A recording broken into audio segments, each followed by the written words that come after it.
Hello students, स्वागत करता हूं आप लोगों का एक बार फिर से स्टडी टैग पर। आज हम पढ़ने वाले हैं BHIC 131 भारत का इतिहास के most important question and short explanation. मैं जल्दी से जल्दी कोशिश करूंगा कि जितना छोटे तरीके से समझा सकूं आपको अच्छे से। ठीक है, ये 2026 वालों के लिए, इग्नू स्टूडेंट्स के लिए। बिना किसी देरी के चलिए क्वेश्चन देखते हैं। यह रहा हमारा पहला क्वेश्चन, जो है मोहनजोदड़ो का विशाल स्नानागार यानी कि ग्रेट बाथ पर टिप्पणी लिखी है। दोनों में से कुछ भी लिखा हुआ आ सकता है, अगर दोनों लिखा आ गया तो भी बहुत अच्छी बात है। तो सबसे पहले हम इसका इंट्रोडक्शन लिखेंगे, ठीक है, जिसे हम इंट्रोडक्शन कहते हैं या फिर हिंदी में कहते हैं प्रस्तावना। तो हमें डायरेक्ट कैसे लिखना है कि जब हम हड़प्पा सभ्यता की सबसे अद्भुत और प्रसिद्ध इमारत की बात करते हैं तो सबसे पहले ग्रेट बाथ का नाम आता है। ये केवल एक स्नान कुंड नहीं था, मतलब कि नहाने की जगह नहीं थी, बल्कि एक हड़प्पा लोगों की उन्नत इंजीनियरिंग, मतलब कि हम देखते हैं कितनी महान कारीगरी थी। स्वच्छता और धार्मिक जीवन का महत्वपूर्ण प्रमाण भी देता है। कौन देता है? जो ग्रेट बाथ है वो इसकी जो पहचान देता है। ठीक है, नेक्स्ट हम पॉइंट पढ़ेंगे कि पॉइंट 2, मोहनजोदड़ो का परिचय। इसका परिचय कैसे देंगे कि मोहनजोदड़ो सिंधु घाटी सभ्यता का एक प्रमुख नगर था, जो वर्तमान समय में कहाँ पर है? पाकिस्तान में। जो करंट में कहाँ पे है? पाकिस्तान के सिंध में स्थित है। ठीक है, अब नेक्स्ट पॉइंट पढ़ेंगे, ग्रेट बाथ की खोज कब हुई? ग्रेट बाथ की खोज हुई थी 1920 में हुई थी। और किसने की थी? पुरातत्वविदों ने, जो खोजकर्ता करते हैं, ठीक है ना, जो खुदाई वगैरह करते हैं, उन्होंने की थी इसकी। अगला पॉइंट पढ़ेंगे, इसमें क्या था? संरचना एवं निर्माण शैली। इसकी संरचना एवं निर्माण शैली कैसी थी? ग्रेट बाथ लगभग 12 मीटर लंबा था। ठीक है ना, जो ग्रेट बाथ था वो कितना मीटर लंबा था? 12 मीटर। ठीक है, 12 मीटर लंबा था और 7 मीटर चौड़ा था। 7 मीटर चौड़ा था, ठीक है ना, और 2.5 मीटर गहरा था। इसका निर्माण 2.5 मीटर गहरा था। अब इसका निर्माण पक्की ईंटों से किया गया था। जल रिसाव रोकने के लिए बिटुमेन यानी कि डामर का प्रयोग किया गया था। ठीक है ना, किसका इस्तेमाल किया गया था रोकने के लिए? डामर का इस्तेमाल किया गया था पानी के रिसाव को रोकने के लिए। दोनों ओर सीढ़ियाँ बनाई गई थी जिससे लोग आसानी से नीचे उतर सकें। नेक्स्ट पॉइंट पढ़ेंगे, प्रमुख विशेषताएं इसकी क्या क्या थी। इस स्नानागार की सबसे बड़ी विशेषता इसकी जलरोधी संरचना। ठीक है, और नेक्स्ट अगला पॉइंट क्या करेंगे इसके विशेषता के अंदर, कि जल निकास व्यवस्था थी इसकी। इसमें पानी भरने के लिए अलग व्यवस्था थी और गंदा पानी निकालने के लिए अलग नालियाँ बनाई गई थी। यह हड़प्पा लोगों की वैज्ञानिक सोच को दर्शाता है। आप इन्हें पॉइंट में करके लिख सकते हैं, ये विशेषताओं के अंदर आ जाएगा। नेक्स्ट पॉइंट पढ़ेंगे, छठा पॉइंट, धार्मिक एवं सामाजिक महत्व क्या था इसके अंदर? इस समय में क्या था कि इतिहासकारों का मानना है ग्रेट बाथ का उपयोग सामान्य स्नान के लिए नहीं बल्कि धार्मिक अनुष्ठानों और सामूहिक समारोह के लिए किया जाता था। यानी कि कोई इवेंट होता था, कोई सामूहिक समारोह होता था, उस समय में उसका इस्तेमाल किया जाता था। संभव है कि लोग किसी महत्वपूर्ण धार्मिक कार्य से पहले यहाँ स्नान करके स्वयं को शुद्ध करते थे। कहाँ शुद्ध करते थे? ग्रेट बाथ यानी कि विशाल स्नानघर के अंदर। अगला पॉइंट पढ़ेंगे 7, हड़प्पा सभ्यता में स्थान। अब ये क्या है कि ग्रेट बाथ हड़प्पा सभ्यता की सबसे महत्वपूर्ण सार्वजनिक इमारत में से एक थी, है कि नहीं? ये दर्शाता है कि हड़प्पा के जो लोग थे वो स्वच्छता, सामुदायिक और जीवन और धार्मिक परंपराओं को कितना महत्व देते थे। ठीक है ना, और लास्ट में निष्कर्ष लिख देना है आपको। ये हमारा एक क्वेश्चन कंप्लीट हो गया। क्वेश्चन नंबर 2, मौर्य साम्राज्य की प्रशासनिक व्यवस्था की चर्चा कीजिए। वही सेम इंट्रोडक्शन, ये लिखना नहीं है आपको, डायरेक्ट यहाँ से शुरू कर देना है। ठीक है ना, तो कैसे लिखेंगे हम इसको कि मौर्य साम्राज्य प्राचीन भारत का पहला ऐसा साम्राज्य था जिसने लगभग पूरे भारतीय उपमहाद्वीप को एक राजनीतिक इकाई में जोड़ दिया। पूरे जो कहते हैं किसको जोड़ दिया? भारतीय उपमहाद्वीप को एक इकाई में जोड़ दिया, इकाई में जोड़ा। ठीक है, किसने जोड़ा? मौर्य साम्राज्य ने। इतने विशाल साम्राज्य को चलाने के लिए एक मजबूत और सुव्यवस्थित प्रशासनिक व्यवस्था की आवश्यकता थी, जिसे मौर्य शासकों ने सफलतापूर्वक स्थापित किया। सिर्फ पूरे भारत इकाई को मौर्य साम्राज्य ने चलाया था एक समय में। अगला पॉइंट पढ़ेंगे, मौर्य साम्राज्य का परिचय देंगे। मौर्य साम्राज्य की स्थापना कब हुई थी? 322 ईसा पूर्व में हुई थी। इसमें लिखा नहीं है, मैं लिख देता हूँ, 322 ईसा पूर्व में हुई थी स्थापना। ठीक है,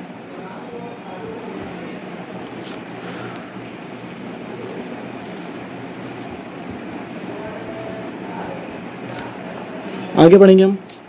इस साम्राज्य का विस्तार उत्तर पश्चिम से लेकर दक्षिण भारत तक तथा चंद्रगुप्त, बिंदुसार और अशोक इसके प्रमुख शासक थे, जिन्होंने प्रशासन को मजबूत और प्रभावी बनाया। कौन कौन थे इसके?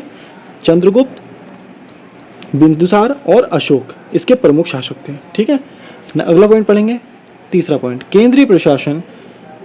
ये क्या है, इसमें क्या लिखेंगे हम कि मौर्य प्रशासन का केंद्र सम्राट होता है। ठीक है, मौर्य प्रशासन का जो केंद्र होता है वो सम्राट होता है।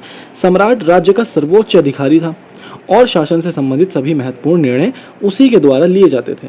उसकी सहायता के लिए मंत्रियों और अधिकारियों की एक प्रसिद्ध कार्य करती थी। ठीक है, जो अधिकारी थे, एक परिषद बनाई गई थी, वो कार्य करती थी। किसके लिए करती थी? उनकी सहायता करने के लिए, जो सम्राट था। ठीक है ना, तो जो मौर्य शासन का प्रशासन जो था उसका जो केंद्र था वो कहाँ था? सम्राट। जो सम्राट था वो राज्य का केंद्र था। ठीक है, नेक्स्ट पढ़ेंगे चौथा पॉइंट, प्रांतीय प्रशासन। इतने बड़े साम्राज्य का संचालन सुचारू रूप से करने के लिए इसे कई प्रांतों में विभाजित किया गया, यानी कि अलग अलग पार्टों में इसे विभाजित किया गया। प्रत्येक प्रांत का प्रशासन राजकुमार या योग्य अधिकारियों द्वारा चलाया जाता था। हर किसी के लिए एक अलग अधिकारी तैयार किया गया था। इससे केंद्र सरकार का नियंत्रण पूरे साम्राज्य पर बना रहता था, यानी कि जो सम्राट था वो इन सबसे डायरेक्ट बात करे, ना कि हर किसी व्यक्ति से बात करने की जगह। ठीक है ना। जिला एवं स्थानीय प्रशासन, ये क्या है इसे हम समझते हैं कि प्रांतों को आगे जिलों और गांवों में विभाजित किया गया था। अब ये प्रांत थे, इनको भी अलग अलग जिलों और गांवों में वो जो विभाजित किया गया। गांव प्रशासन की सबसे छोटी इकाई थी।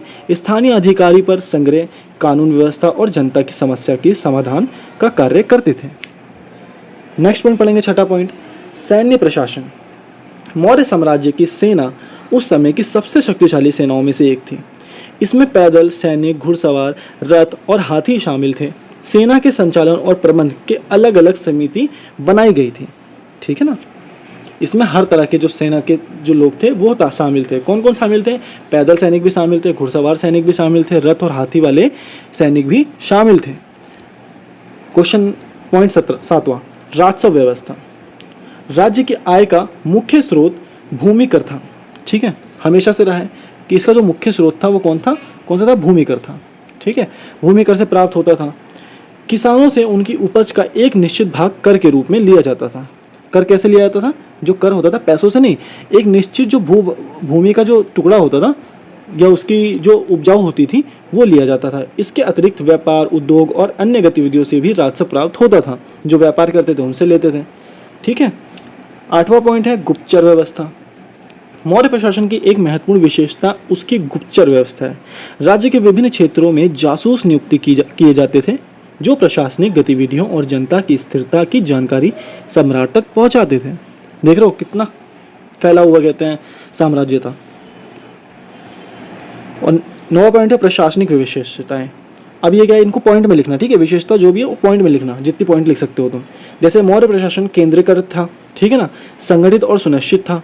ठीक है, अधिकारियों के कार्य निर्धारित थे इसके अंदर, उन पर कड़ी निगरानी रखी जाती थी जो अधिकारी थे। इस व्यवस्था के कारण विशाल साम्राज्य में शांति और स्थिरता बनी रहती थी। ठीक है, ये आपको इस तरीके से पॉइंट में लिखना। और नेक्स्ट है निष्कर्ष। क्वेश्चन नंबर 3, सिकंदर के आक्रमण पर एक टिप्पणी लिखिए। इसके दूरगामी प्रभाव क्या थे, इसके प्रभाव क्या पड़े थे भारत के ऊपर, वो भी लिखना है हमें। सबसे पहले इंट्रोडक्शन। ठीक है, हमारा कैसे है इंट्रोडक्शन कि सिकंदर का भारत पर आक्रमण प्राचीन भारतीय इतिहास की एक महत्वपूर्ण घटना थी। ये जो घटना हुई ये एक बहुत ज़्यादा महत्वपूर्ण घटना हुई थी। यद्यपि इसका भारत में प्रवास अधिक समय तक नहीं रहा, मतलब कि ये ज़्यादा टाइम तक, ये जो बंदा था ये ज़्यादा टाइम तक रहा नहीं भारत के अंदर, फिर भी उसके आक्रमण का भारतीय राजनीति, संस्कृति और व्यापार पर गहरा प्रभाव पड़ा। सिकंदर का परिचय। सिकंदर मैसेडोनिया का महान यूनानी शासक था। ठीक है, उसके गुरु कौन थे? प्रसिद्ध दार्शनिक अरस्तु थे। कौन थे इसके जो गुरु थे? अरस्तु। ठीक है, ये गुरु थे। उसने कम आयु में ही विशाल साम्राज्य स्थापित कर लिया और विश्व विजय का सपना देखने लगा कि पूरे विश्व को मैं ही जीतूंगा। तीसरा पॉइंट है भारत पर आक्रमण के कारण क्या कहते हैं, क्यों किया था उसने आक्रमण? कि सिकंदर का मुख्य उद्देश्य अपने साम्राज्य का विस्तार करना था, पहला पॉइंट हो गया। दूसरा पॉइंट क्या था कि भारत की समृद्धि और धन संपत्ति के बारे में सुनकर उसने भारत की ओर अभियान शुरू किया, क्योंकि हमेशा हम कहते थे कि भारत एक सोने की चिड़िया है, तो यहाँ पे काफ़ी सारे धन भी थे और हमारे पास मसालों की भी कमी नहीं थी, ठीक है ना। ये विश्व का सबसे बड़ा विजेता बनना चाहता था, ठीक है, और भारत एक बहुत बड़ा उपमहाद्वीप था। चौथा है आक्रमण की घटनाएं। आक्रमण की घटनाएं कैसे? 326 ईसा पूर्व में सिकंदर ने उत्तर पश्चिम भारत में प्रवेश किया। कब किया? 326 ईसा पूर्व में भारत में प्रवेश किया। अब उसके बाद क्या किया इसने कि उसने कई छोटे राज्यों को पराजित किया और धीरे धीरे पंजाब क्षेत्र तक पहुंच गया। उसकी सेना अत्यंत प्रशिक्षित और अनुशासित थी, मतलब कि काफ़ी सीखी हुई और हर लड़ाई में एकदम सक्सेसफुल थी, हर चीज़ उसको आती थी उसके सिपाहियों को। पांचवा पॉइंट है पोरस के साथ युद्ध। अब झेलम नदी के तट पर सिकंदर और राजा पोरस के बीच प्रसिद्ध युद्ध हुआ, ठीक है ना। पोरस के साथ युद्ध, झेलम नदी के किनारे पोरस और सिकंदर के बीच युद्ध हुआ। इसमें क्या हुआ युद्ध होने के बाद कि जिसे क्या कहते हैं हाइडेस्पीस का युद्ध कहा जाता है। पोरस ने बहादुरी से युद्ध किया, उसकी वीरता से प्रभावित होकर सिकंदर ने उसे पुनः उसका राज्य लौटा दिया। क्यों लौटा दिया? क्योंकि पोरस बहुत बहादुरी से लड़ा था। छठा पॉइंट देखेंगे कि आक्रमण के परिणाम। सिकंदर की विजय के बावजूद वह भारत के अंदरूनी क्षेत्र तक नहीं पहुंच सका। उसकी सेना थक चुकी थी और आगे बढ़ने से इनकार कर रही थी, इसलिए उसे वापस लौटना पड़ा, यानी कि पोरस की लड़ाई के बाद वो वापस लौट गया। सातवां पॉइंट राजनीतिक प्रभाव क्या पड़ा। अच्छा, इसके बाद क्या आप एक हेडिंग लिखेंगे कि सिकंदर के आक्रमण से भारत पर प्रभाव, ठीक है ना, तो वो लिखेंगे आपकी राजनीतिक प्रभाव क्या पड़ा। सिकंदर के आक्रमण से उत्तर पश्चिम भारत के राजनीतिक स्थिति में बदलाव आया। कई छोटे राज्यों की शक्ति कमजोर हुई, जिसके बाद में चंद्रगुप्त मौर्य को अपना साम्राज्य स्थापित करने में सहायता मिली। क्यों? क्योंकि वो राज्य कमजोर हो चुका था, ठीक है ना। तो इसमें क्या हुआ कि चंद्रगुप्त मौर्य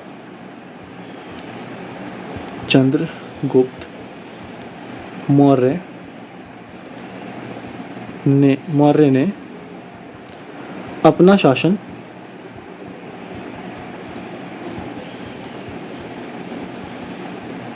स्थापित किया आसानी से, ठीक है ना। पॉइंट 8 आर्थिक प्रभाव। भारत और यूनान के बीच व्यापारिक संबंध बढ़े, ठीक है, और क्या हुआ नए व्यापार मार्ग विकसित हुए और वस्तुओं का आदान प्रदान बढ़ा, जिससे आर्थिक गतिविधियों को प्रोत्साहन मिला, ठीक है ना, क्योंकि रास्ते खुल गए थे जब सिकंदर यहाँ पे भारत में आया था। सांस्कृतिक प्रभाव क्या पड़ा। भारतीय और यूनानी संस्कृति के बीच संपर्क बढ़ा। कला, मूर्तिकला और स्थापत्य कला पर यूनानी प्रभाव दिखाई देने लगा। बाद में गांधार कला इसका प्रमुख उदाहरण बनी, ठीक है ना। और 10वां है दूरगामी प्रभाव क्या था कि सिकंदर के आक्रमण ने भारत को पश्चिमी दुनिया के अधिक निकट ला दिया, मतलब कि उन्हें पता चल गया कि हमारे अलावा भी और लोग हैं। इसने राजनीतिक एकीकरण की आवश्यकता को उजागर किया और मौर्य साम्राज्य के उदय का मार्ग प्रशस्त किया। सांस्कृतिक और व्यापारिक संबंधों में भी वृद्धि हुई, ठीक है ना। ऐसा होता है कि जब हम दूसरी चीज़ देखते हैं तो उसको पाने की चाह बढ़ती है। क्वेश्चन नंबर 4 प्रारंभिक भारत में जैन धर्म के उदय तथा विकास का परीक्षण कीजिए। तो इंट्रोडक्शन हम लिखेंगे सबसे पहले, ठीक है। इंट्रोडक्शन क्या है, कैसे लिखेंगे कि जैन धर्म भारत के सबसे प्राचीन धर्मों में से एक है। यह धर्म अहिंसा, सत्य और आत्मसंयम पर विशेष बल देता है, सभी को पता है, ठीक है ना। 6ठी शताब्दी ईसा पूर्व में जब समाज में अनेक धार्मिक और सामाजिक परिवर्तन हो रहे थे। कब हो रहे थे? 6ठी शताब्दी में बड़े स्तर पर सामाजिक परिवर्तन हो रहे थे और धार्मिक परिवर्तन हो रहे थे। तब जैन धर्म एक महत्वपूर्ण धार्मिक आंदोलन के रूप में उभरा। नेक्स्ट पढ़ेंगे जैन धर्म का परिचय। अब जैन धर्म का परिचय कैसे है कि जैन धर्म के अनुसार 24 तीर्थकर हुए, ठीक है। कितने हुए? 24 तीर्थकर। किसके अकॉर्डिंग? जैन धर्म के अकॉर्डिंग, जिनमें भगवान महावीर अंतिम तीर्थकर थे। कौन थे? भगवान महावीर जो थे अंतिम तीर्थकर थे, ठीक है ना। ये अंतिम तीर्थकर थे। जैन धर्म का मुख्य उद्देश्य मनुष्य को जन्म मरण के चक्र से मुक्त कर मोक्ष की प्राप्ति कराना है। उनका जो एक उद्देश्य था वो क्या था कि जीने और मरने के चक्र से मुक्त होकर मोक्ष की प्राप्ति करो। यह धर्म तप, त्याग और नैतिक जीवन पर जोर देता है, ठीक है ना।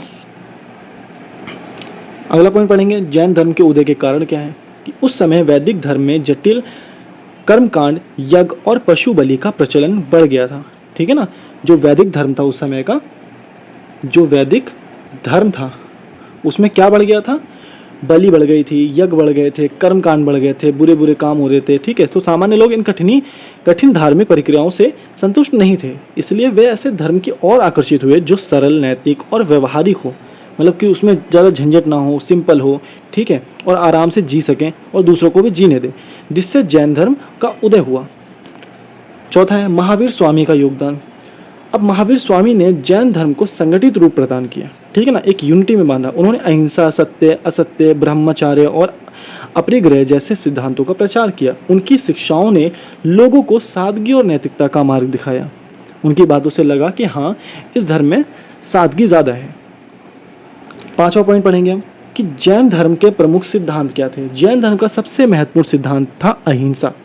इसके अलावा सत्य बोलना, चोरी ना करना, सांसारिक वस्तुओं का संग्रह ना करना और तथा आत्मसंयम रखना भी इसके प्रमुख सिद्धांत थे। जैन धर्म सभी जीवों के प्रति दया और करुणा का संदेश देता है। आप सभी जैन धर्म से वाकिफ होंगे, आपको सबको पता होगा कि जैन धर्म कैसा है। छठा पॉइंट है जैन धर्म का प्रसार। जैन धर्म का प्रसार मुख्य रूप से व्यापारियों, शासकों और जैन संतों के प्रयासों से हुआ। सबसे ज़्यादा खासकर व्यापारियों और शासकों से हुआ। मगध, गुजरात, राजस्थान और दक्षिण भारत में इसका प्रभाव विशेष रूप से बढ़ा। कई राज्यों ने भी जैन धर्म को संरक्षण दिया, ठीक है ना, बढ़ावा दिया उन्हें। सातवां पॉइंट जैन धर्म के विकास के कारण क्या थे। जैन धर्म की सरल शिक्षा, अहिंसा का संदेश और जाति भेदभाव का विरोध इसकी लोकप्रियता के प्रमुख कारण थे। व्यापारिक वर्ग ने भी इस धर्म को समर्थन दिया, जिससे इसका विकास तेजी से हुआ। इस धर्म में कोई मारपीट नहीं थी, अहिंसा पे बल दिया जा रहा था, सच बोलने पे बल दिया जा रहा था, तो जिससे क्या हुआ कि लोग प्रभाव हुए। आठवां पॉइंट है भारतीय समाज पर प्रभाव क्या पड़ा इसका, कि जैन धर्म ने भारतीय समाज में अहिंसा, नैतिकता और सहिष्णुता की भावना को मजबूत किया। इसने पशु बलि जैसे प्रथाओं का विरोध किया था तथा साहित्य, कला और वास्तुकला के विकास में भी महत्वपूर्ण योगदान दिया। और लास्ट में है निष्कर्ष। क्वेश्चन नंबर 5, छठी शताब्दी ईसा पूर्व में नवीन सामाजिक समूह के उदय का विश्लेषण कीजिए। ठीक है, किसका विश्लेषण करना है, सामाजिक समूह के उदय का विश्लेषण करना है। अब प्रस्तावना कैसे लिखेंगे कि छठी शताब्दी ईसा पूर्व भारतीय इतिहास के परिवर्तन और विकास का काल माना जाता है। कौन सा जो है सदी, छठी शताब्दी। इस समय आर्थिक, सामाजिक और राजनीतिक क्षेत्र में बड़े बदलाव हुए, जिसके परिणाम स्वरूप नए सामाजिक समूह का उदय हुआ। छठी शताब्दी ईसा पूर्व की पृष्ठभूमि, ये अगला पॉइंट है हमारा। इसमें हम क्या पढ़ेंगे कि इस काल में लोहे के औजार का व्यापक उपयोग होने लगा। जो लोहे के औजार थे उसका ज़्यादा बड़े लेवल पे उपयोग होने लगा। कृषि उत्पादन बढ़ रहा था, व्यापार का विस्तार हो रहा था और नए नगर विकसित हो रहे थे। इन परिवर्तनों ने समाज की संरचना को प्रभावित किया और समाज और बड़े लेवल पे बढ़ा।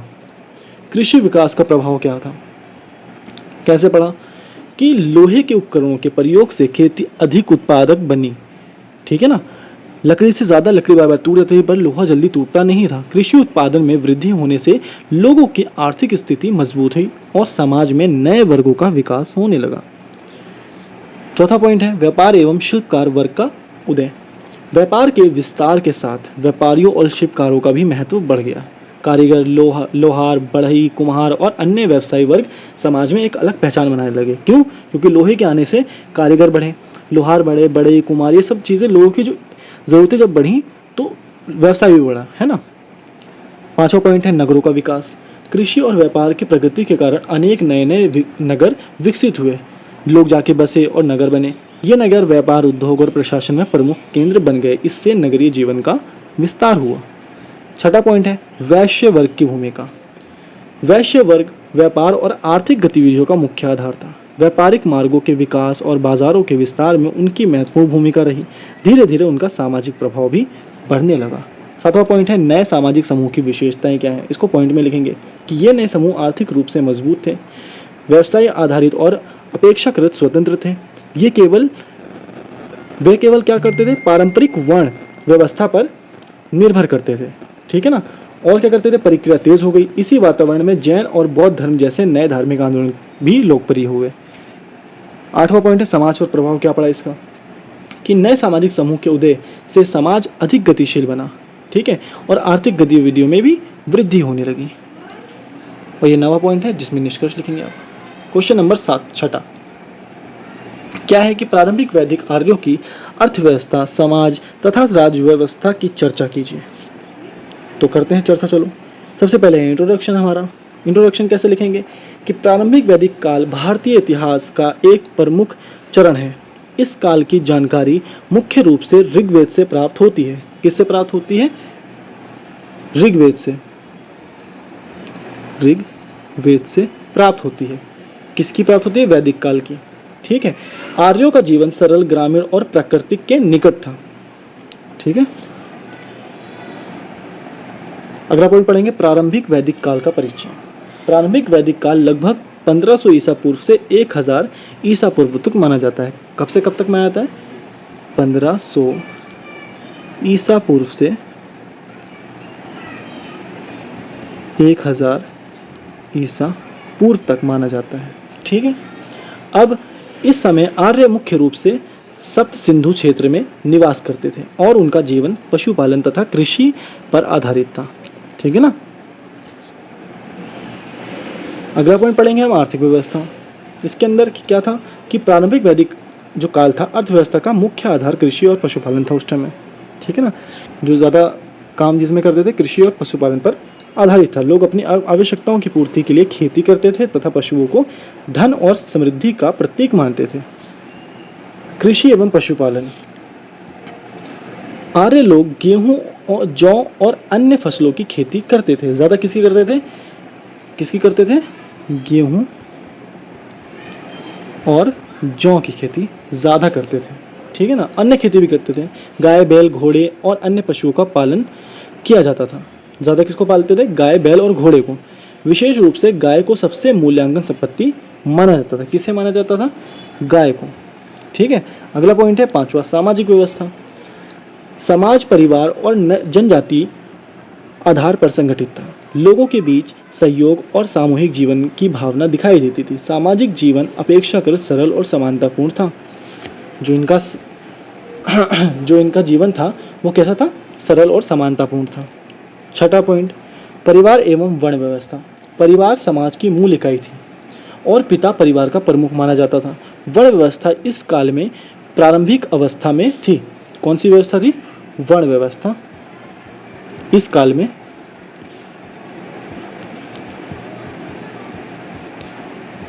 जो थी प्रारंभिक चरम पे थी, वो शुरुआत हो रही थी इसकी। ठीक है।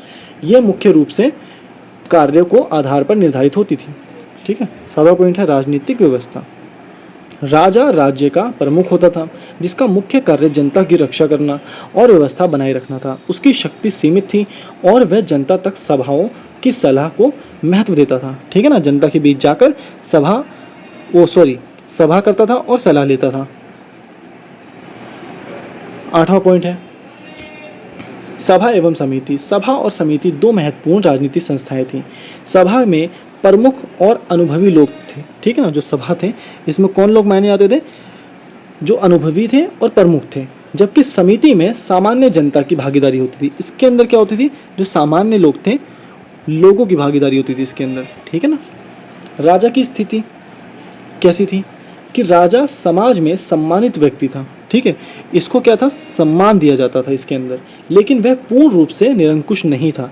उसे धर्म, परंपराओं और जनता की भावनाओं का भी ध्यान रखना पड़ता था। और लास्ट में निष्कर्ष। क्वेश्चन नंबर 7, हड़प्पा धर्म तथा धार्मिक पद्धतियों का आलोचनात्मक विश्लेषण करना। सबसे पहले हम करेंगे इंट्रोडक्शन। क्या लिखेंगे इंट्रोडक्शन के अंदर? कि हड़प्पा सभ्यता केवल अपनी विकसित नगर योजना और व्यापार के लिए ही प्रसिद्ध नहीं थी, बल्कि उसका धार्मिक जीवन भी काफ़ी महत्वपूर्ण था। ठीक है ना। उसका जो धार्मिक जीवन था वो भी बहुत रहस्य और रोचक था। यद्यपि हड़प्पा वासियों की लिपि अभी तक पूरी तरह पढ़ी नहीं जा सकी। जो उनकी लिपि थी वो काफ़ी मुश्किल थी, जिसको अभी तक नहीं पढ़ा था। फिर भी पुरातात्विक अवशेषों के आधार पर उनके धार्मिक विश्वासों का अनुमान लगाया गया। जो वहाँ से हमें मूर्ति मिली उनके आधार पर हमें मतलब उसके क्या हुआ कि हमने अनुमान लगाया कि वो किस तरह का धर्म, जिसकी किस तरह की पूजा करते थे, किसकी पूजा नहीं करते थे। चांद की पूजा करते थे वो लोग। ठीक है। दूसरा पॉइंट है हड़प्पा सभ्यता का परिचय। हड़प्पा सभ्यता विश्व की सबसे प्राचीन नगरीय सभ्यता में से एक थी। विश्व की, ठीक है, भारत की प्राचीन नहीं, विश्व की सबसे पुरानी सभ्यता मानी जाती थी उसके अंदर। ठीक है। इसका विकास लगभग 2500 ईसा पूर्व में सिंधु नदी और उसकी सहायक नदियों के किनारे हुआ। कब हुआ था इसका जो शुरुआत हुई थी? इसका विकास लगभग 2500 ईसा पूर्व में हुआ था। कहाँ हुआ था? सिंधु नदी के किनारे हुआ था। ठीक है ना। हड़प्पा और मोहनजोदड़ो इसके प्रमुख नगर थे। ठीक है। किसके प्रमुख नगर थे? सिंधु नदी के किनारे के प्रमुख नगर माने जाते थे। तीसरा, धार्मिक विश्वास। हड़प्पा वासियों प्रकृति और विभिन्न देवी देवताओं की पूजा करते थे। ठीक है ना। उनके धार्मिक विश्वास जीवन, उर्वरता, पशुओं और प्राकृतिक शक्तियों से जुड़े हुए थे।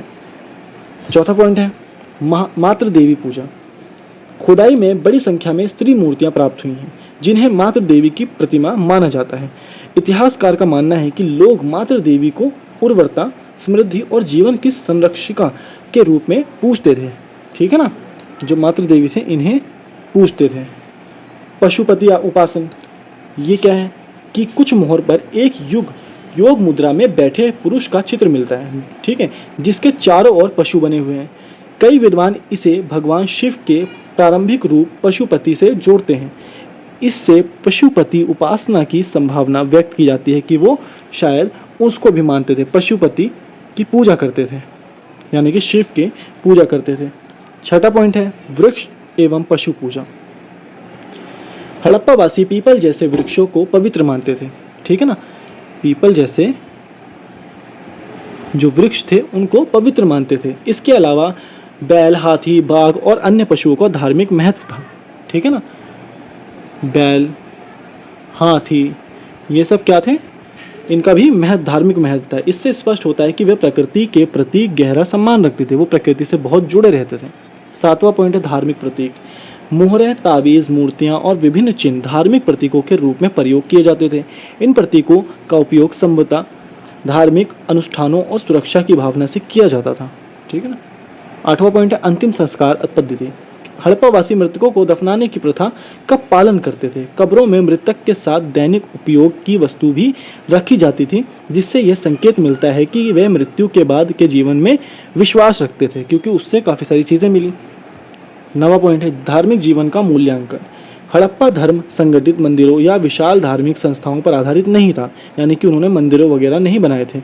उर्वरता और दैनिक जीवन से अधिक जुड़ा हुआ प्रतीत होता था, यानी कि जो रोज़मर्रा की चीज़ें थी उससे वो लोग ज़्यादा जुड़े हुए थे। हालांकि लिपि अपठित होने के कारण इसके बारे में पूर्ण जानकारी उपलब्ध नहीं है। क्यों? क्योंकि जो उनकी लिपि है उसे समझ नहीं पा रहे, जिसकी वजह से पूरी बातें हमें नहीं पता है। 10वां पॉइंट निष्कर्ष। क्वेश्चन नंबर 8, दक्कन में प्रारंभिक राज्यों के गठन पर संक्षिप्त में चर्चा कीजिए। अब इस पर चर्चा करते हैं। क्या है इंट्रोडक्शन के अंदर? सबसे पहले इंट्रोडक्शन लिखेंगे कि दक्कन क्षेत्र में प्रारंभिक राज्यों का विकास भारतीय इतिहास की एक महत्वपूर्ण प्रक्रिया थी। यहाँ राजनीतिक संगठन धीरे धीरे विकसित हुआ और अनेक शक्तिशाली राज्यों का उदय हुआ, जिन्होंने दक्षिण भारत के इतिहास को नई दिशा दी। कहाँ पे शुरुआत हुई थी? दक्कन में। ठीक है। दक्कन के प्रारंभिक राज्यों के गठन के बारे में हम बात कर रहे हैं। दूसरा पॉइंट है दक्कन क्षेत्र का परिचय देते हैं। दक्कन भारत का विशाल पठारी क्षेत्र है। यहाँ पे पठार पाए जाते हैं जो विंध्य पर्वत के दक्षिण में स्थित है। ये क्षेत्र प्रकृति संसाधनों, कृषि भूमि और व्यापारियों मार्गों के कारण प्राचीन काल से महत्वपूर्ण रहा है। कौन सा? दक्कन के पठार। ठीक है, आपने पढ़ा होगा। तीसरा पॉइंट है प्रारंभिक राजनीतिक विकास। प्रारंभ में दक्कन क्षेत्र में छोटे छोटे जनजाति समूह और स्थानीय प्रमुख शासन करते थे। समय के साथ इन समूहों का विस्तार हुआ और संगठित राज्यों का निर्माण होने लगा। ठीक है ना। चौथा पॉइंट पढ़ेंगे सातवाहन राज्य। सातवाहन दक्कन का सबसे प्रमुख प्रारंभिक राज्य था। ये कौन सा था? सातवाहन जो राज्य था वो प्रमुख राज्य था, पहला राज्य दक्कन का। ठीक है।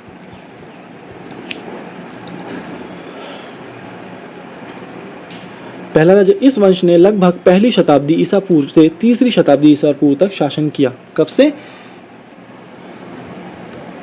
पहली शताब्दी ईसा पूर्व। ठीक है, ईसा पूर्व से लेके तीसरी शताब्दी ईसा पूर्व तक शासन किया। अगला पढ़ेंगे हम पांचवा, प्रशासनिक व्यवस्था। सातवाहन शासकों ने प्रशासन को विभिन्न क्षेत्रों में विभाजित किया था।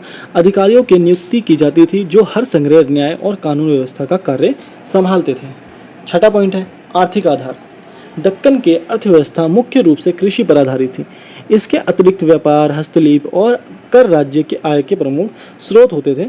भूमि से प्राप्त राजस्व का विशेष महत्व था। उस जमाने में देखो एक चीज ध्यान रखना, आर्थिक आधार या आर्थिक प्रभाव जो भी अगर आर्थिक के अंदर आ रहा है तो उस जमाने में जो राज्य का जो आधार होता था, राज्य की जो पूंजी होती थी वो कर से ही चलती थी। हर तरह के कर उसमें ऐड कर सकते हो आप अपने तरीके से, वो सही माना जाएगा, गलत नहीं होगा। ठीक है। सातवां पॉइंट है व्यापार एवं नगरीकरण।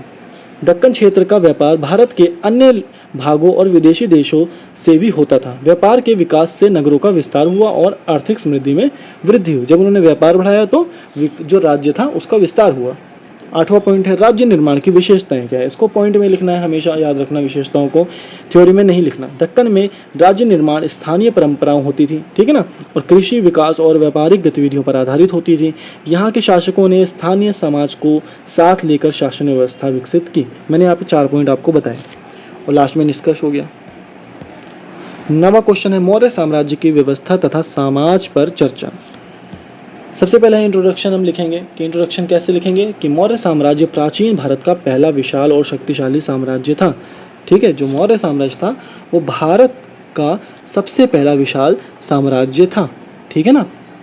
इस काल में प्रशासन, अर्थव्यवस्था और समाज तीनों क्षेत्र में उल्लेखनीय विकास हुआ। इन तीनों क्षेत्रों में क्या हुआ कि बहुत जल्दी से विकास हुआ।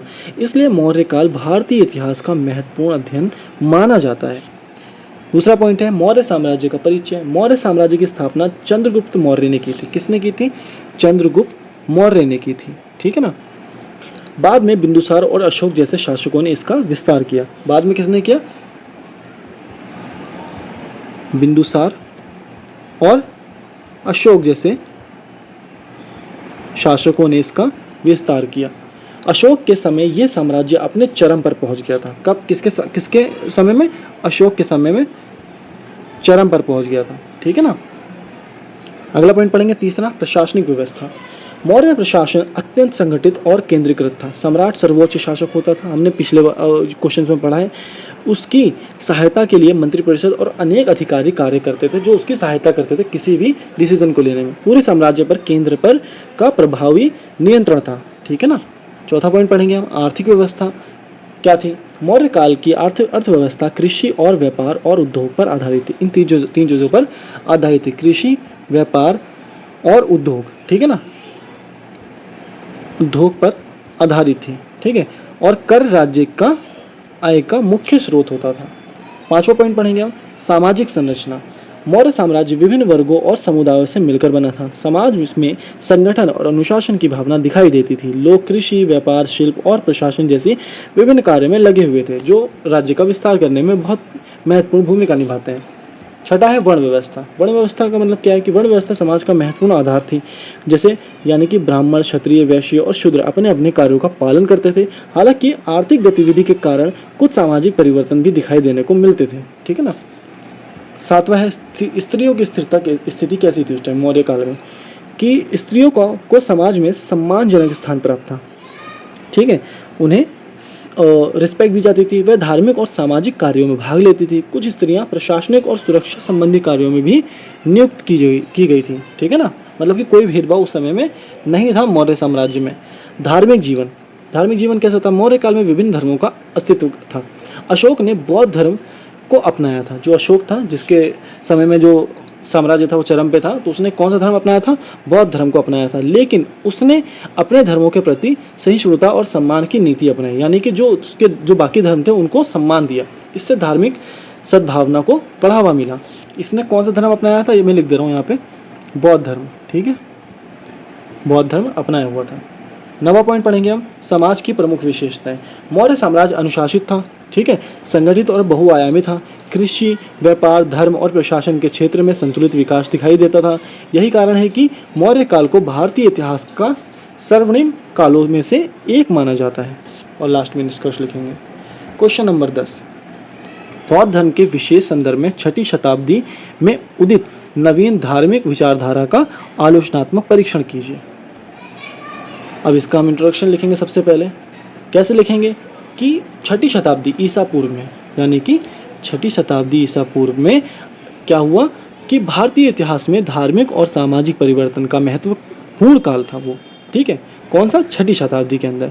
इस समय वैदिक धर्म की जटिलताओं के विरुद्ध अनेक धार्मिक नए आंदोलन सामने आए, जैसे कि जैन धर्म, बौद्ध धर्म, है ना। इनमें बौद्ध धर्म सबसे प्रभावशाली और लोकप्रिय धार्मिक विचारधारा बनकर उभरा।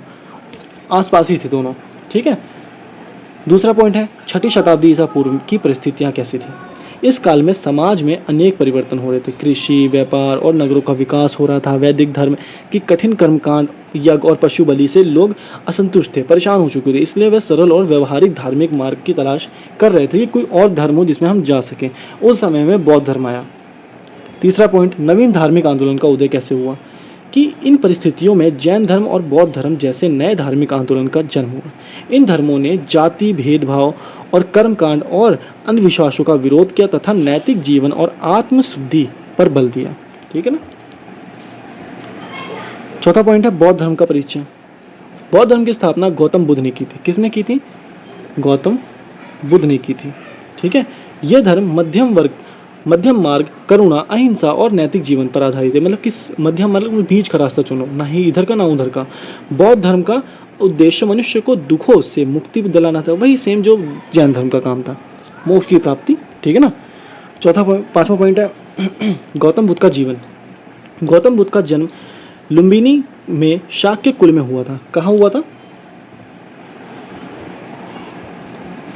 लुम्बिनी, ठीक है, लुम्बिनी में शाक्य कुल, शाक्य कुल में हुआ, ठीक है। क्या हुआ था? जन्म किसका? गौतम बुद्ध का। उनका बचपन का नाम सिद्धार्थ था, ठीक है, याद रहेगा या मैं लिख दूं यहाँ पे। इनका जो नाम था दूसरा, वो था बचपन का नाम सिद्धार्थ, ठीक है, ये था उनके बचपन का नाम। तो आगे पढ़ें। नेक्स्ट पढ़ेंगे हम छठा पॉइंट, बौद्ध धर्म के सिद्धांत। बौद्ध धर्म के मुख्य सिद्धांत 4 आर्य सत्य और अष्टांगिक मार्ग थे, ठीक है ना। बुद्ध ने बताया कि इच्छा ही दुख का कारण है और इच्छाओं पर नियंत्रण करके मोक्ष प्राप्त किया जा सकता है। यानी कि इंसान जितनी इच्छा करेगा उसके दुख और बढ़ते जाएंगे। उन्होंने मध्यम मार्ग अपनाने की शिक्षा दी। सातवां पॉइंट है बौद्ध धर्म की लोकप्रियता के कारण क्या थे। बौद्ध धर्म की भाषा सरल थी और इसकी शिक्षाएं आम लोगों के लिए समझना आसान था। इसने जाति व्यवस्था का विरोध किया और सभी को समान महत्व दिया। राजाओं और व्यापारियों का संरक्षण भी इसकी लोकप्रियता का कारण बना। आठवां पॉइंट है समाज पर प्रभाव। बौद्ध धर्म ने भारतीय समाज में समानता, करुणा और अहिंसा की भावना को मजबूत किया। इसने शिक्षा, कला, स्थापत्य और साहित्य के विकास में भी महत्वपूर्ण योगदान दिया। अनेक स्तूप, विहार और विश्वविद्यालय इसी काल में विकसित हुए। स्तूप किसे कहते हैं? जो इनका जो धार्मिक स्थल होता है उनको स्तूप कहते हैं, ठीक है ना। नवा है आलोचनात्मक मूल्यांकन। बौद्ध धर्म ने भारतीय समाज को नई दिशा दी और धार्मिक सुधार को प्रोत्साहित किया। हालांकि समय के साथ इसमें भी कुछ जटिलताएं उत्पन्न हुई, फिर भी इसका योगदान भारतीय और विश्व इतिहास में अत्यंत महत्वपूर्ण माना जाता है। और लास्ट में निष्कर्ष। क्वेश्चन नंबर 11, 16 महाजनपदों पर एक लेख लिखिए, ठीक है ना। क्वेश्चन नंबर 11 है और ये 16 इस क्वेश्चन के साथ है, ठीक है। तो हम सबसे पहले इंट्रोडक्शन हम इसका लिखेंगे। कैसे लिखेंगे समझते हैं कि वैदिक काल के बाद भारत में अनेक बड़े राज्यों का विकास हुआ जिन्हें महाजनपद कहा गया, ठीक है ना। ये महाजनपद भारतीय इतिहास में राजनीतिक संगठन और राज्य निर्माण की महत्वपूर्ण प्रक्रिया को दर्शाते हैं। यानी कि 16 महाजनपदों का विकास हुआ। कब हुआ? वैदिक काल के बाद। दूसरा पॉइंट पढ़ेंगे महाजनपद की अवधारणा क्या है। महाजनपद का अर्थ है बड़ा जनपद या बड़ा राज्य, ठीक है ना। जो महाजनपद यानी बड़ा राज्य। प्रारंभ में छोटे छोटे जनपद थे, लेकिन समय के साथ उनका विस्तार हुआ और वे शक्तिशाली राज्यों में बदल गए जिन्हें महाजनपद कहा जाने लगा, ठीक है ना। जनपदों के विस्तार और विकास से महाजनपद का निर्माण हुआ। जो छोटे राज्य थे बाद में विकास से महाजनपद हो गए, ठीक है ना। आगे क्या है? तीसरा 16 महाजनपदों का परिचय। बौद्ध ग्रंथ अंगुत्तर निकाय में 16 महाजनपदों का उल्लेख मिलता है। इनमें अंग, मगध, काशी, कोशी, कौशल, वज्जिल, मल, चेदी, वत्स, कुरु, पांचाल्य, मत्स्य, सुरसेन, अश्मक, अवंती, गांधार और कंबोज शामिल थे। ठीक है ना, ये आपके यहाँ पे नाम लिखे हैं, मगध, कौशल, वत्स, अवंती। ठीक है ना, ये प्रमुख महाजनपद थे, लेकिन मैं और के भी नाम लिख देता हूँ। ठीक है, यहाँ पे वज्जी था, वज्जी,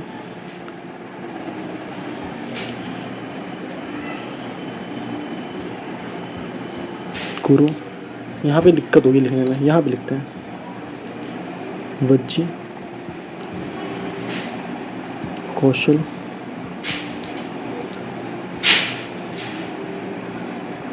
कुरु, मगध, मल, चोदी, ठीक है, पांचाल और भी काफ़ी सारे हैं। तो कुछ आपको नाम याद होने चाहिए, तो मैंने यहाँ पे कुछ लिख दिए ताकि आप भूलें नहीं, ये नहीं तो ये नहीं तो ये, कुछ तो याद रहेगा। ठीक है, ये हो गया। अब आगे बढ़ते हैं 5वें पॉइंट पे, राजनीतिक व्यवस्था। राजनीतिक व्यवस्था कैसी थी? सॉरी, हमने ये वाला पॉइंट नहीं पढ़ा, प्रमुख महाजनपद पढ़ चुके हैं। अब हम आगे पढ़ेंगे 5वां, राजनीतिक व्यवस्था। महाजनपदों में 2 प्रकार के शासन व्यवस्था देखने को मिलती है। कुछ राज्यों में राजतंत्र था, जहां राजा शासन करता था, जबकि कुछ राज्यों में गणतंत्र था, जहां निर्णय सभा द्वारा लिए जाते थे। यानी कि दो तरह के, जैसे हमारा आज का संविधान है, जैसे हम आज का कहते हैं लोकतंत्र है, उस तरीके से उस जमाने में भी था कि लोग सभा द्वारा कहते हैं निर्णय लेते थे, और कुछ राजा ही अपना निर्णय लेता था, मतलब कि एक ही व्यक्ति निर्णय लेता था वहाँ पे। 6वां पॉइंट है आर्थिक स्थिति। महाजनपदों की अर्थव्यवस्था कृषि, व्यापार और उद्योगों पर आधारित थी। ठीक है ना, लोहे के उपकरणों का उपयोग होने लगा था उस टाइम पे। वैदिक काल के बाद से कृषि उत्पादन बढ़ा और व्यापारिक गतिविधियों का विस्तार हुआ। 7वां पॉइंट पढ़ेंगे हम कि धार्मिक एवं सांस्कृतिक महत्व कैसा था उस टाइम पे, कि महाजनपद धार्मिक और सांस्कृतिक गतिविधियों के प्रमुख केंद्र थे। इसी काल में जैन धर्म और बौद्ध धर्म का विकास हुआ। शिक्षा, साहित्य और कला को भी प्रोत्साहन मिला इसी समय में, है कि नहीं। 8वां पॉइंट है महाजनपदों का ऐतिहासिक महत्व। महाजनपद ने भारत में राजनीतिक एकता और साम्राज्य निर्माण की प्रक्रिया को आगे बढ़ाया। इन्हीं राज्यों से चलकर आगे मौर्य जैसे विशाल साम्राज्य का उदय हुआ। और लास्ट में निष्कर्ष।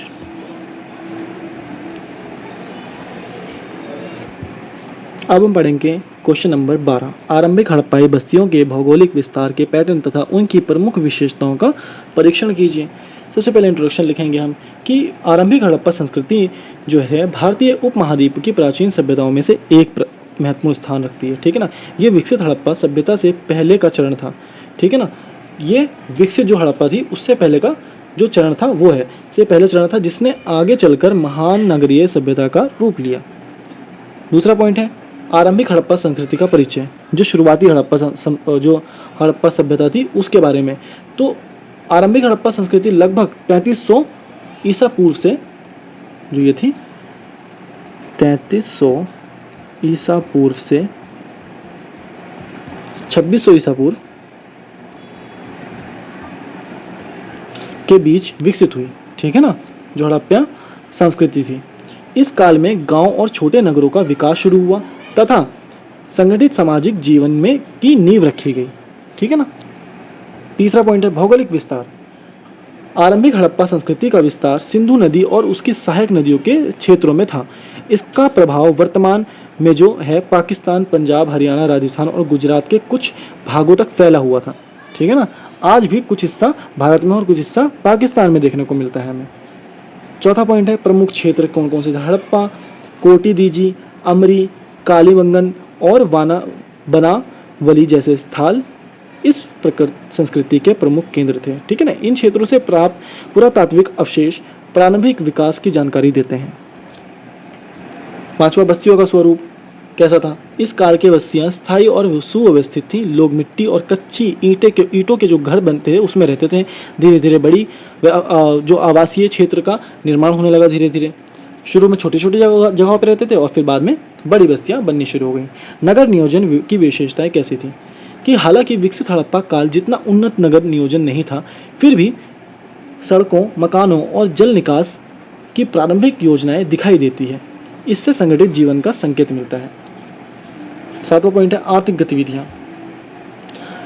लोग कृषि, पशुपालन और व्यापार से जुड़े हुए थे। गेहूं, जौ और अन्य फसलें उगाई जाती थीं। हस्तलिपि और वास्तुकला की आदान प्रदान की व्यवस्था भी थी, मतलब कि लेने देने वाला, जैसे कुछ हमें लेना है तो सामान के बदले सामान लेने की व्यवस्था थी उस समय की। 8वां पॉइंट है सामाजिक जीवन। समाज संगठित और सहयोगात्मक था। लोग समूहों में रहते थे और विभिन्न व्यवसायों के माध्यम से समाज की आवश्यकताओं को पूरा करते थे। सामाजिक संरचना धीरे धीरे जटिल होती जा रही थी। 9वां है प्रमुख विशेषताएं क्या है कि मिट्टी के बर्तन का उपयोग करते थे वो लोग, धातुओं का प्रारंभिक प्रयोग करना शुरू किया था उन्होंने, कृषि का विकास होता था और संगठित बस्तियां इस संस्कृति की प्रमुख विशेषताएं थीं। यही विशेषताएं आगे चलकर विकसित हड़प्पा सभ्यता का आधार बनी। यानी कि अभी विकसित हड़प्पा बना नहीं है, अभी विकसित हड़प्पा की शुरुआत हो रही थी। लास्ट में निष्कर्ष लिखेंगे। क्वेश्चन नंबर 13, मध्य पाषाण संस्कृति के औजार, जीवन निर्वाह पैटर्न तथा सामाजिक संगठन पर चर्चा कीजिए। तो आगे करते हैं। इंट्रोडक्शन सबसे पहले है कि मध्य पाषाण काल मानव इतिहास के विकास का एक महत्वपूर्ण चरण था। यह काल पूरा पाषाण और नव पाषाण काल के बीच का संक्रमण काल माना जाता है। इस समय मानव जीवन में अनेक परिवर्तन हुए जिन्होंने आगे चलकर स्थायी सभ्यता का विकास का मार्ग प्रशस्त किया, उन्होंने शुरुआत की। ठीक है ना। मध्य पाषाण काल का परिचय कैसे देंगे कि मध्य पाषाण काल लगभग 12,000 ईसा पूर्व, यहाँ लिख देता हूँ मैं, 12,000 ईसा पूर्व से 6,000 ईसा पूर्व के बीच, 6,000 ईसा पूर्व के बीच माना जाता है। कौन सा? मध्य पाषाण काल। इस समय जलवायु में परिवर्तन होने लगे थे और मनुष्य धीरे धीरे अधिक संगठित जीवन की ओर बढ़ रहा था, मतलब कि फिक्स जो उसका जीवन था उसकी तरफ बढ़ने लगा था। भारत में भीमबेटका, बागोर और लंगनाज जैसे स्थल इस काल के महत्वपूर्ण केंद्र हैं। ठीक है ना, इन जगहों पे देखने को मिलता है हमें। औजार और एवं तकनीक। इस काल की सबसे बड़ी विशेषता सूक्ष्म पाषाण और औजार का निर्माण था। ये छोटे, हल्के और अधिक उपयोगी होते थे। कौन से जो औजार थे? सूक्ष्म पाषाण औजार। ठीक है ना, यहाँ पे लिख देता हूँ। जो ये कैसे थे? इस काल में छोटे और नुकीले पत्थर के औजार बनाए जाते थे। मैं आपको इजी तरीके से मैंने यहाँ पे लिख रखा है, मैं थोड़ा सा एक्सप्लेन कर रहा हूँ ताकि एक्स्ट्रा और आपके लिए हो जाए, बाकी इसी पे आप बना के लिखेंगे तो हो जाएगा। चौथा पॉइंट है शिकार एवं संग्रह। मध्य पाषाण मानव अभी भी मुख्य रूप से शिकार और खाद्य संग्रह पर निर्भर करते थे। ठीक है ना, वे हिरण, जंगली पशुओं और पक्षियों का शिकार करते थे तथा जंगलों से फल, कंद, मूल और अन्य खाद्य पदार्थ एकत्रित करते थे। कब? मध्य पाषाण काल के अंदर। खाद्य संसाधन कैसा था कि इस काल में भोजन के स्रोत पहले की तुलना में अधिक विविध हो गए थे। लोग मछलियाँ, जंगली अनाज, फल, शहद तथा पशुओं का मांस खाते थे। इससे उनके जीवन में भोजन की स्थिरता बढ़ी क्योंकि और चीज़ें मिल गई उन्हें खाने के लिए। छठा पॉइंट है जीवन निर्वाह के तरीके कैसे थे उनके। लोग प्राकृतिक संसाधनों का उपयोग करके जीवन यापन करते थे। कुछ क्षेत्रों में पशुओं को पालतू बनाने की शुरुआत भी हो चुकी थी। यह परिवर्तन आगे चलकर कृषि और पशुपालन के विकास पर आधार है। ठीक है ना, आधार बना। सातवां पॉइंट है सामाजिक संगठन। मध्य पाषाण काल में लोग छोटे छोटे समूहों में रहते थे। ये समूह आपसी सहयोग और सुरक्षा के आधार पर कार्य करते थे। परिवार और कबीले जैसे सामाजिक इकाई का विकास होने लगा था। ठीक है ना, छोटे छोटे समूह में रहने लगे थे और परिवार या कबीले की शुरुआत हो चुकी थी। निवास एवं जीवन शैली। लोग नदियों, झीलों और जंगलों के निकट निवास करते थे। वे अस्थायी झोपड़ी बनाते थे। ठीक है ना, और आवश्यक के अनुसार स्थान बदलते रहते थे। उनका जीवन प्रकृति के साथ गहराई से जुड़ा हुआ था। जहाँ भी खतरा होता था वो जगह बदल देते थे। अस्थायी इसलिए बनाते थे क्योंकि उन्हें कहीं भी वो जगह खाली करनी पड़ती थी। सांस्कृतिक विशेषताएं क्या थी? इस काल में शैल चित्रियों और कलात्मक गतिविधियों का विकास हुआ था। वो चित्र बनाने लगे थे दीवारों पे। भीमबेटका की गुफाओं से मिले चित्र मानव के सामाजिक और सांस्कृतिक जीवन की महत्वपूर्ण जानकारी देता है। कहाँ पे? भीमबेटका।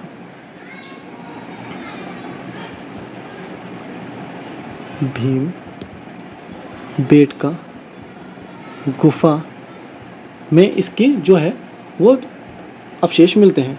10वां निष्कर्ष। क्वेश्चन नंबर 15, साम्राज्य की अवधारणा क्या है? क्या मौर्य ने एक साम्राज्य का निर्माण किया था? इसको हम समझते हैं। इंट्रोडक्शन सबसे पहले लिखेंगे इसके अंदर कि दक्कन वाला क्वेश्चन तो हमने आगे पढ़ लिया था। ये दूसरा क्वेश्चन है। इसमें क्या था कि इतिहास में साम्राज्य शब्द का विशेष महत्व है। ठीक है। जो साम्राज्य शब्द है इसका विशेष महत्व है। जब कोई शक्तिशाली शासक विशाल भूभाग और विभिन्न समुदायों को एक शासन के अंतर्गत संगठित करता है तो उसे साम्राज्य कहा जाता है, ठीक है ना। उसके अंदर बहुत सारे लोग अगर या बहुत सारे राज्य अगर जुड़े हैं तो वो पूरा क्या कहलाता है, साम्राज्य कहलाता है, ठीक है ना। तो उसे साम्राज्य कहा जाता है। मौर्य साम्राज्य भारत का पहला महान साम्राज्य माना जाता है। दूसरा पॉइंट है साम्राज्य की अवधारणा क्या है। साम्राज्य एक ऐसी राजनीतिक व्यवस्था है जिसमें अनेक प्रदेश, जातियां और समुदाय एक केंद्रीय सत्ता के अधीन रहते हैं, ठीक है ना। क्या होता है कि प्रदेश, जातियां और समुदाय एक केंद्रीय सत्ता के अधीन रहते हैं, वो होता है साम्राज्य का उद्देश्य। व्यापक क्षेत्र के प्रशासन, सुरक्षा और राजनीतिक एकता स्थापित करना होता है। सम्राट के ऊपर अधीन रहता है वो। तीसरा पॉइंट है साम्राज्य की प्रमुख विशेषताएं क्या है। विशाल क्षेत्र, शक्तिशाली शासक, संगठित प्रशासन, नियमित कर व्यवस्था, मतलब कि इतना कि लोग दे सके, और मजबूत सेना साम्राज्य की प्रमुख विशेषताएं हैं। इसके साथ ही केंद्र का विभिन्न क्षेत्रों पर प्रभावी नियंत्रण भी आवश्यक होता है, इसलिए विभाजित कर देते हैं अलग अलग जगह पे, और उन जगहों पे भी राजकुमार या अच्छे अधिकारी जो कुशल अधिकारी हैं उनको रखा जाता है। चौथा है मौर्य साम्राज्य का उदय कैसे हुआ। मौर्य साम्राज्य की स्थापना चंद्रगुप्त मौर्य ने लगभग 322 ईसा पूर्व में की थी, ठीक है ना। इसका जो था चंद्रगुप्त मौर्य ने की थी, कब की थी, 322 ईसा पूर्व में की थी, ठीक है। उन्होंने नंद वंश को पराजित करके एक नए राजनीतिक युग की शुरुआत की थी। किसको पराजित किया था, नंद वंश को, ठीक है। पांचवा पढ़ेंगे चंद्रगुप्त मौर्य की भूमिका क्या है। चंद्रगुप्त मौर्य ने अपनी सैन्य शक्ति और प्रशासनिक क्षमता के बल पर विशाल साम्राज्य की स्थापना की। उनके गुरु चाणक्य ने भी इस कार्य के महत्वपूर्ण योगदान, इस कार्य में जो था उनको महत्वपूर्ण योगदान दिया। इनके गुरु कौन थे, चाणक्य, ठीक है। अशोक का योगदान क्या था कि अशोक मौर्य वंश का सबसे प्रसिद्ध शासक था, सबसे बढ़िया शासक था। उसने साम्राज्य का विस्तार किया तथा प्रशासन को और अधिक मजबूत बनाया और चरम पे ले गया प्रशासन को, साम्राज्य को। चौथा पॉइंट है मौर्य प्रशासन। मौर्य प्रशासन अत्यंत संगठित और केंद्रीकृत था। सम्राट सर्वोच्च अधिकारी था तथा उसकी सहायता के लिए मंत्री परिषद और अनेक अधिकारी कार्य करते थे। गुप्तचर व्यवस्था भी अत्यंत प्रभावी थी। नेक्स्ट पढ़ेंगे हम आठवां पॉइंट, साम्राज्य की विशेषताओं का विश्लेषण। यदि साम्राज्य की सभी प्रमुख विशेषताओं को देखा जाए तो मौर्य शासन उनमें पूरी तरह खरा उतरता है। इसके पास विशाल भूभाग था, संगठित प्रशासन था, मजबूत सेना और केंद्रीकृत सत्ता थी। इसके पास सब कुछ था। नवा पॉइंट पढ़ेंगे मौर्य साम्राज्य का मूल्यांकन कैसे करें। कि इतिहासकारों के अनुसार मौर्य साम्राज्य भारत का पहला वास्तविक साम्राज्य था। इसने राजनीतिक एकता स्थापित की और भारतीय प्रशासनिक परंपराओं के विकास में महत्वपूर्ण भूमिका निभाई। यानी इतना बड़ा साम्राज्य मतलब संभालने के लिए बहुत ज़्यादा ताकत होनी चाहिए, बहुत ज़्यादा दम होना चाहिए, बहुत ज़्यादा तेज दिमाग होना चाहिए। तो उसने वो किसने किया, मौर्य साम्राज्य ने करके दिखाया। क्वेश्चन नंबर 16, भारत पर सिकंदर के आक्रमण का वर्णन करें। ठीक है, तो सबसे पहले इंट्रोडक्शन हम देखेंगे। सिकंदर का भारत पर आक्रमण प्राचीन भारतीय इतिहास की एक महत्वपूर्ण घटना माना जाता है। यद्यपि उसका भारत में शासन अधिक समय तक नहीं रहा, फिर भी उसके आक्रमण का भारतीय राजनीति, व्यापार और संस्कृति पर दूरगामी प्रभाव बना रहा। सिकंदर का परिचय क्या है कि सिकंदर मैसेडोनिया, यूनान का महान शासक था। ठीक है ना, वो कहाँ का था, यूनान का था। उसका जन्म 356 ईसा पूर्व में हुआ था। 356 ईसा पूर्व में जन्म हुआ। ठीक है ना, कहाँ पे हुआ, यूनान में हुआ। उसके गुरु प्रसिद्ध दार्शनिक अरस्तु थे। ठीक है ना, उसके जो गुरु थे कौन थे, अरस्तु थे। ये मैंने ऊपर लिख दिया, फिर भी यहाँ लिख देता हूँ ताकि याद रहे। अरस्तु थे। सिकंदर की कम आयु में ही विशाल साम्राज्य स्थापित करने की जो चाह थी वो बढ़ गई थी। तीसरा पॉइंट है आक्रमण के कारण क्या क्या थे कि सिकंदर अपने साम्राज्य का विस्तार करना चाहता था और धन संपत्ति, प्रसिद्ध मतलब फेमस होना चाहता था, इसलिए उसने आक्रमण किया। चौथा पॉइंट है भारत में प्रवेश। उसने 326 ईसा पूर्व में उत्तर पश्चिम भारत में प्रवेश किया उसने। ठीक है, पांचवा है प्रमुख युद्ध। प्रमुख युद्ध कौन सा है इसको हम समझेंगे थोड़ा सा कि भारत में प्रवेश के बाद सिकंदर ने उनके स्थानीय शासकों के विरुद्ध युद्ध किया। कुछ शासकों ने उसका विरोध किया जबकि कुछ ने बिना युद्ध के उसकी अधीनता स्वीकार कर ली। इससे उसे आगे बढ़ने की सहायता मिली। ठीक है ना। छठा पॉइंट है पोरस के साथ युद्ध। झोलम नदी के तट पर, ठीक है ना, यहाँ पे लिखा है झोलम नदी के तट पर पोरस और सिकंदर के बीच प्रसिद्ध युद्ध हुआ। पोरस इतने मतलब कॉन्फिडेंस से लड़ाई की पोरस ने कि उसको अच्छा लगा और उसने उसका जो राज्य था उसको वापस दे दिया। सेना की वापसी। सेना की वापसी क्या है कि जब सिकंदर की सेना व्यास नदी तक पहुंची तो सैनिक लंबे युद्ध के से थके हुए थे, उन्होंने आगे बढ़ने से इनकार कर दिया, जिसके परिणामस्वरूप सिकंदर को वापस लौटना पड़ा। आठवां जो पॉइंट है वो आक्रमण के परिणाम। सिकंदर भारत में स्थायी शासन स्थापित नहीं कर सका, मतलब कि फिक्स परमानेंट जो शासन था वो स्थापित नहीं कर सका, लेकिन उसके आक्रमण से भारतीय उपमहाद्वीप और यूनान के बीच संपर्क बढ़ गया। ठीक है ना। नवाय भारत पर प्रभाव क्या पड़ा इसका? भारत और यूनान के बीच व्यापारिक संबंध मजबूत हो गया, कला और संस्कृति का आदान प्रदान होने लगा। ठीक है ना। और लास्ट में निष्कर्ष है। क्वेश्चन नंबर 17, हड़प्पा सभ्यता के पतन के क्या कारण थे? हड़प्पा सभ्यता खत्म कैसे हो गया? सबसे पहले इंट्रोडक्शन, क्योंकि हड़प्पा सभ्यता बहुत एकदम सिविलाइजेशन बहुत अच्छी थी उसकी, लेकिन फिर क्या हुआ कि वो खत्म हो गया। तो हड़प्पा सभ्यता विश्व के सबसे विकसित प्राचीन सभ्यताओं में से एक थी, लेकिन लगभग 1900 ईसा पूर्व के बाद इसका पतन शुरू हो गया।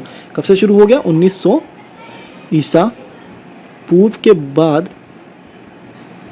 जो पतन था, पतन शुरू हुआ। ठीक है ना। इतिहासकार आज भी इसके पतन के कारण का अध्ययन करते हैं, मतलब कि और भी बढ़िया तरीके से पता नहीं है लोगों को, लेकिन फिर भी इसका जो अध्ययन है वो चालू है। हड़प्पा सभ्यता के परिचय कैसे हैं? हड़प्पा सभ्यता सिंधु नदी और उसकी सहायक नदियों के किनारे विकसित हुई थी। ठीक है। ये अपनी नगर योजना, व्यापार, जल निकास व्यवस्था और उन्नत संस्कृति के लिए प्रसिद्ध थी। तीसरा पॉइंट है प्राकृतिक कारण। यहां से शुरू होता है। इस पॉइंट के बाद लिख देना कि हड़प्पा सभ्यता के पतन के कारण।